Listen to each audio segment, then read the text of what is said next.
കുന്നത്തെ പൊന്നയ്ക്ക് പൊന്മോതിരം പിമോളെ. എന്തോ അന്നിങ്ങനെ കാണുമ്പോണ്ടല്ലോ എനിക്ക് എന്താന്നറിയില്ല, 14 വർഷം സീത കാട്ടിപ്പോയ ഒരു ഫീലാ. പച്ചമീൻ പൂച്ചേൻ്റെ മുമ്പിൽ വെച്ച മാതിരിയാ. തിന്നാനും പറ്റൂല, തിന്നാതിരിക്കാനും പറ്റില്ല. ഇങ്ങനെ നാൾക്ക് എൻ്റെ ഗ്ലാമർ ഇങ്ങനെ കൂട്ടി വരികയാണ്. കാണുമ്പോ ആരോ ശ്രീരാമചന്ദ്രനെ പോലെയുണ്ട്. കുന്നത്ത് സൂര്യൻ ഉദിച്ചതാണോ, കൊന്നമരം പൂത്തുലഞ്ഞതാണോ.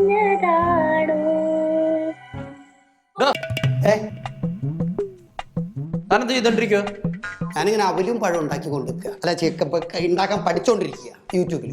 തനിക്ക് പഠിക്കുന്നതൊക്കെ എന്തോ ഇത് പ്രാക്ടിക്കൽ ലാബോ? താൻ ഇന്നലെ എന്തോ കോപ്പം ഉണ്ടാക്കി വെച്ചത്? എന്താ കുഴപ്പം? ബാത്റൂമിൽ നിന്ന് ഇറങ്ങിയിട്ടില്ല.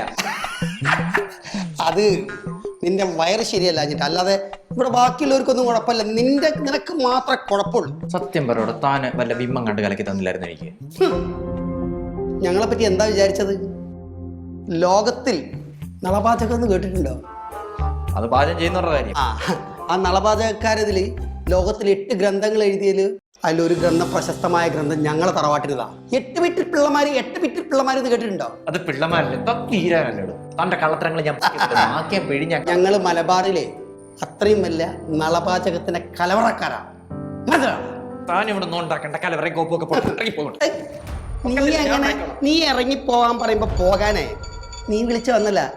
എൻ്റെ ശോഭണമോള് ഇവിടെ കൊണ്ടുവന്നതാണ് എന്നെ, മനസ്സിലായില്ലേ? ഈ വീടിന്റെ ഗ്രഹനാഥനാരാ? ഞാനാ, ശോഭനമോളല്ല. അത് ഞാൻ നോക്കിക്കോളാം. താൻ ഇന്ന് കുളിച്ചായിരുന്നു ഇതിനകത്ത് കയറുന്നതിനിപ്പം. പിന്നെ ഇത് ഇവിടെ കുളിക്കാൻ മറ്റേ ഇതല്ലേ, ഇവിടെ കുളിച്ചിട്ടേ കയറാമള്. ഓഫീസ് പണിക്കല്ലേ ഞാൻ വരുന്നത്. ഒറ്റ ഒരെണ്ണം തലയ്ക്ക് തന്നോണ്ടല്ലോ. താൻ ഇച്ചിരി ദിക്കവരൊക്കെ കൂടുന്നുണ്ട്. പോ താൻ ഉണ്ടാക്ക് എൻ്റെ ഒരു ഉണ്ടാക്കലാരം വന്നിക്കുന്നത് അല്ല. പിന്നെ എല്ലാം കണ്ടും പണിയാൻ നല്ലത്. ആഹാരം ഉണ്ടാക്കണം. ഇനി എങ്ങനെ കത്തിക്കും? ഓണാക്കുന്ന എങ്ങനെയാണെങ്കിലും ഇയാൾ ചോദിച്ചു വിട്ടാൽ മതിയായിരുന്നു.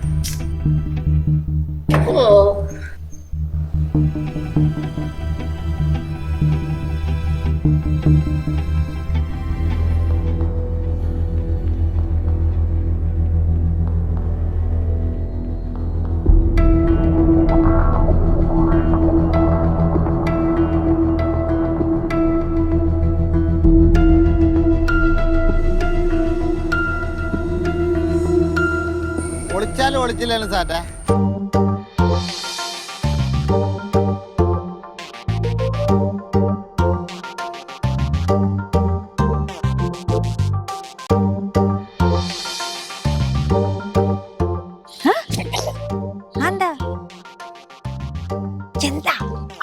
എണ്ണുവാ സാറ്റ്. ആര്? നിങ്ങള് ഹൈഡ് ആൻഡ് സീക്ക് കളിച്ചോണ്ടിരിക്കുക? ഹൈഡ് ആൻഡ് സീക്ക് കളിക്കാനുള്ള പ്രായം. എനിക്ക് ഷോപ്പിങ്ങിന് പോകണം. ഒന്നേ നിൽക്കുക. സമനില കഴിഞ്ഞ് ജയിച്ചു കഴിഞ്ഞ ചാട്ട് ഞാൻ തരാം. നാളാവൂലേ?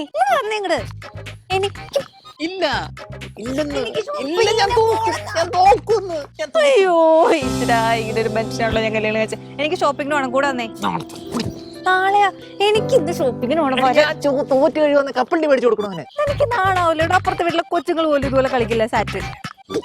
അതെ, വല്ല ജോലിക്ക് പോണേനോ അതും പോവൂല, വീട്ടിലേക്ക് ഒരു ഗുണവും ഇല്ല. എന്റെ കൂടെ ഷോപ്പിങ്ങിന് വരുമോ? കപ്പലണ്ടി ഞാൻ വാങ്ങി തരാം. ഇല്ല, അവന്റെ മുന്നിൽ തോറ്റേച്ച് നടക്കാനെ കൊണ്ടൊക്കത്തില്ല. എന്റെ കൂടെ ഷോപ്പിങ്ങിന് വരാൻ പറ്റില്ല. ഇതിന് ഓരോരോ കാരണങ്ങൾ പറഞ്ഞോണ്ടിരിക്കും, അതല്ലേ കാര്യം. എന്നാ എന്റെ കൂടെ ഷോപ്പിങ്ങിനാ?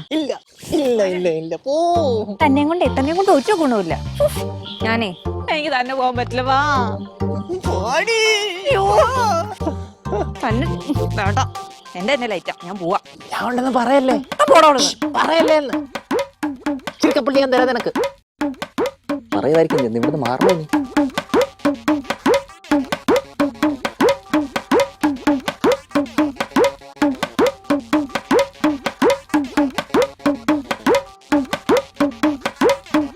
ശരീരമൊക്കെ ഒന്ന് അടങ്ങിട്ട് കുറേ ഞാൻ പറഞ്ഞല്ലായിരുന്നു അവിടെ വരാൻ വേണ്ടി. എടി സാറ്റ് കളിച്ച് പണ്ടത്തെ കുട്ടിക്കാലം ഓർമ്മ. ഞാനാണ് ആദ്യയുടെ അടിയിലായിരുന്നു പോയി വിളിച്ചത് കേട്ടോ. അപ്പോഴത്തേക്ക് നോക്കിയപ്പോണ്ടോ നീ വല്ലതും കേൾക്കുന്നുണ്ടോ? കുറച്ചേരം മിണ്ടാണ്ടിരിക്കും. വരുമില്ല പ്രസംഗിക്കാൻ. ഇത്രയും ഇമ്പോർട്ടന്റ് ആയിട്ടുള്ള സാറ്റുകളുടെ ഇടയിലല്ലേ നീ വിളിച്ചത്? അതെ, ഞാനൊരു അത്യാവശ്യ കാര്യം ചെയ്തോണ്ടിരിക്കുക. എനിക്ക് ലൂസ് ടോക്സിനോട് സമയമില്ല. നീ എന്തോ അത്യാവശ്യ കാര്യമാണ് ഇതിനകത്ത് ചെയ്തോണ്ടിരിക്കുന്നത്. ഞാനൊരു ഷോർട്ട് ഫിലിം എഡിറ്റ് ചെയ്തു. എടുത്തോ? ആ, എന്ത് എഡിറ്റ് ചെയ്യുന്നത് എന്താണെന്ന് അറിയില്ല അല്ലേ? കണ്ടു നോക്കൂ. നിനക്ക് മഴക്കാലമായ പിന്നെ പ്രാന്തുണ്ടോ? നീ വേണേ ആ കനാലിനകത്തൊന്ന് ചാടിച്ച് കയറുക. ഈ പുച്ഛത്തിനൊക്കെ ഉണ്ടല്ലോ, ഇതിനൊക്കെ ഞാൻ മറുപടി തരുന്നുണ്ട്. ഇപ്പൊ ഞാൻ കുറച്ച് പണിയില്ല. പോയി സാറ്റലൈറ്റ് സമയങ്ങളില്ല. അയ്യോ, സാറ്റലൈറ്റ് ഷോപ്പിങ്ങിന് വിളിച്ചാലും വരില്ല. അവൻ ക്ഷീണിച്ചു പോയടി. ക്ഷീണിച്ചാ? അവൻ പോയടി. അവൻ്റെ കൂടി നീ എങ്ങനെ കളിച്ചോണ്ടിരിക്കുന്നേ?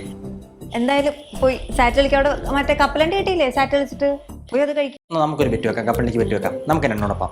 എന്റെ ദൈവമേ, ഈ 1, 2, 3 ബെറ്റ് വെക്കലൊന്ന് ആദ്യം നിർത്തുവോ? ഈ ബെറ്റ് വെച്ചിട്ട് തോറ്റ അതിനുള്ള പൈസ ഉണ്ടാക്കലാണ് ഇപ്പോഴത്തെ എന്റെ മെയിൻ പരിപാടി. ഞാനേ കുറച്ച് തിരക്കില്ല. ഒരു പ്രോത്സാഹനം ഇല്ലാത്ത ഒരു പെണ്ണുപിള്ള എന്റെ ജീവിതത്തിൽ ആദ്യമായിട്ടാണ് കാണുന്നത്. അല്ലെ ഭർത്താവ് ഇത്രയൊക്കെ നേടിക്കൊണ്ടുവരും നമ്മുടെ വീടിന് വേണ്ടി. എത്രയൊക്കെ?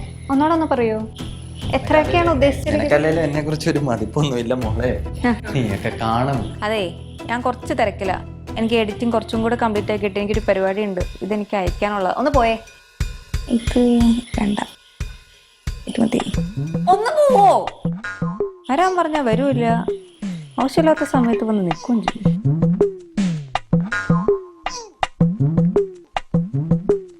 എടാ നീ ഇങ്ങോട്ട് വന്നേ. വാടകയുടെ കാര്യം എന്തുവായി? നീ എന്താ വിളിച്ചാ ഫോൺ എടുക്കാത്ത? നീ ഒന്ന് മിണ്ടായിരിക്കും, ശോഭന കേൾക്കും. എടാ അവിടെ കേക്കട്ടെ. എന്നെ ഇപ്പൊ അവളും ഇവിടെ താമസിക്കുന്നല്ലേ? നിങ്ങൾക്ക് രണ്ടുപേർക്കും ഉത്തരവാദിത്തമല്ലേ വാടക തരാൻ? എടാ പൈസ ഇച്ചിരി അർജന്റ് ആയി പോയോണ്ടാ. എടാ എനിക്ക് അതിലും വലിയ പ്രശ്നത്തിലാടാ ഞാൻ. ബാംഗ്ലൂരിൽ മറ്റേ അവിടെ അനിയത്തി ഇല്ലേ, ചന്ദനയുടെ അനിയത്തി നന്ദന. അവർക്ക് ഏതാണ്ട് മാറാ രോഗമാണെന്ന്, മൂക്കിൽ നിന്ന് ചോരയൊക്കെ വരുന്നത്. ഇന്നലെ രാത്രിയിലും 15,000 രൂപ ഗൂഗിൾ പേ ചെയ്തേ ഉള്ളൂ ഞങ്ങള്. പൈസ തരാം. നീ കൂട്ടുകാരനായോണ്ടല്ലേ നിനക്ക് ഞാൻ വാടകയ്ക്ക് തന്നെ. നീ മാസം കറക്റ്റ് വാടക തന്നോളാന്ന് ഏറ്റല്ലേ? എടാ ഞാൻ ഇവിടെ വന്നപ്പോഴത്തേക്ക് അവസ്ഥ കുറച്ച് മോശമായി. നിനക്കറിയാലോ എത്ര പേരെ ഞാൻ തീറ്റി പോറ്റണം. ആ കുക്കിനെ വെച്ചേക്കുന്ന അയാളുടെ കാശും കൊടുക്കുന്നത് ഞാനാ. എടാ ഇതിന്റെ ഒക്കെ ആവശ്യമുണ്ടോ? അതൊക്കെ എനിക്കറിയേണ്ട കാര്യമുണ്ടോ? എനിക്ക് എന്റെ വാടക കിട്ടിയാൽ മതിയാവത്തുള്ളൂ. എങ്ങനെയെങ്കിലും ഒപ്പിച്ചേരാം. ഒരു അൽഫാം വാങ്ങിച്ച് പോലും കഴിക്കാൻ കാശില്ലാത്ത അവസ്ഥയിലാണ് ഞാൻ നിൽക്കുന്നത്. ലാസ്റ്റ് മിനിറ്റ് ആണെങ്കിൽ നമുക്ക് കൊടുക്കാം. ഇല്ല, അത് കുഴപ്പമില്ല. ആരാ? എന്ത് എല്ലാം ഇയാളോട് പറയണമെന്നുണ്ടോ? ഇല്ല, അതവിടെ പറഞ്ഞു. ആ ഇല്ല, താങ്ക് യു. കുഴപ്പമൊന്നുമില്ല. ആ എടാ നിന്റെ കാശില്ലല്ലോ, ഞാൻ അവിടെ നിന്നെങ്കിലും മേടിച്ചോളാം. നീ ഒന്നടങ്ങ്. എങ്ങനെയെങ്കിലും 22 മണിക്കൂറിനുള്ളിൽ തരാമെന്ന്. എടാ ഞാൻ ഭയങ്കര കഷ്ടത്തിലാണ്. ഞാൻ അതിലും വലിയ കഷ്ടത്തിലാ. എന്റെ കഷ്ടത്തിൽ വന്ന് നീ എന്നോട് വാടക ചോദിക്കുന്ന ഒരു മര്യാദ വേണ്ടടാ മുത്തു.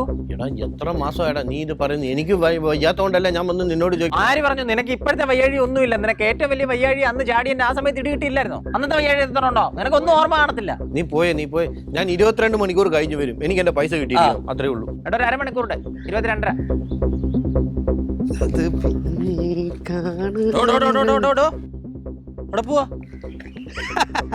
നീ ഇങ്ങനെ ഗതി കിട്ടാപ്രദന്മാരി എന്താ പറയാ, പാലമരം കിട്ടാത്ത യക്ഷപ്പോലെ നടക്കും. ഓരോ മാസം ശമ്പളം വേണമെങ്കിലേ എന്റെ കാലേ വന്ന് പിടിക്കണം താൻ, അറിയാലോ. പിന്നെ നിന്റെ കാല് പിടിക്കാൻ നീ ആരാ?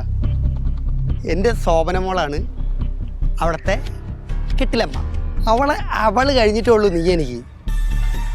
ഓലയ്ക്ക് ഓർമ്മ തരാൻ കേട്ടോ. ശമ്പളം ആരോട് തരുന്നത്? ശമ്പളം തന്നോണ്ടിരുന്നേ. ശോഭനമോളല്ല, ശോഭനം. മനസ്സിലായോ? നാക്കുന്ന് വടിക്കണം, മനസ്സിലായോ? ഞാൻ എന്നെ കൂടുതൽ പഠിപ്പിക്കരുത് കേട്ടോ. ഇന്ന് വടിച്ചിട്ടിക്കൊണ്ട് വീട്ടിൽ പോകും താൻ. നീ ഇങ്ങനെ പറഞ്ഞോ. ഇതെന്താന്ന് മനസ്സിലായോ? എവിടെ പോയത്? എന്താ പ്ലാസ്റ്റിക്കിന്റെ അല്ല. പ്ലാസ്റ്റിക് ഒന്നും എടുത്ത് തിന്നരുത്, ചത്തുപോകും. നിന്റെ മാതിരി വിവരമില്ലാത്തവന്മാർക്ക് അങ്ങനെ തോന്നും. ഇതിന്റെ ശോഭനമോളെ കഴിവ് തെളിയിക്കുന്ന സാധന കണ്ടോ? 10ാം ക്ലാസ്സിന്റെ മാർക്ക് ഷീറ്റ് ആണ് അതിനകത്ത്. എടാ ഇതെന്റെ ശോഭനമോള് ഒറ്റയ്ക്ക് അഭിനയിച്ച് തെളിയിച്ച ഷോർട്ട് ഫിലിമാണ്. Short film. ഷോർട്ട് ഫിലിം ചിലപ്പോ ഇപ്പൊ അങ്ങോട്ട് എല്ലാ അവാർഡും കിട്ടും. പിന്നെ എന്നെ പറ്റിക്കാൻ വേണ്ടി എടാ നീ അല്ലടാ നാട്ടുകാരെ മുഴുവൻ പറ്റിക്കണം. അതേമാതിരില്ല, അവള് തറവാടിയാ, മനസ്സിലായില്ലേ? തന്റെ തറവാട്ടി എന്നുള്ളതല്ലേ? നീ വെറും തറ, അവള് തറവാടിയാണ്. നീ ചിരിച്ചോ? ഈ കൊറിയർ അവിടെ എത്തിക്കഴിഞ്ഞാലേ എന്റെ ശോഭനമോളെ ആ ഒരു കളർ തന്നെ മാറും. നീ ഇങ്ങനെ ഇവിടെ ഗതി കിട്ടാതെ ഈ കാട്ടുമുക്കിൽ കിടന്ന് നീ അലഞ്ഞു നടക്കണം, ഗതി കിട്ടാത്തവനെ.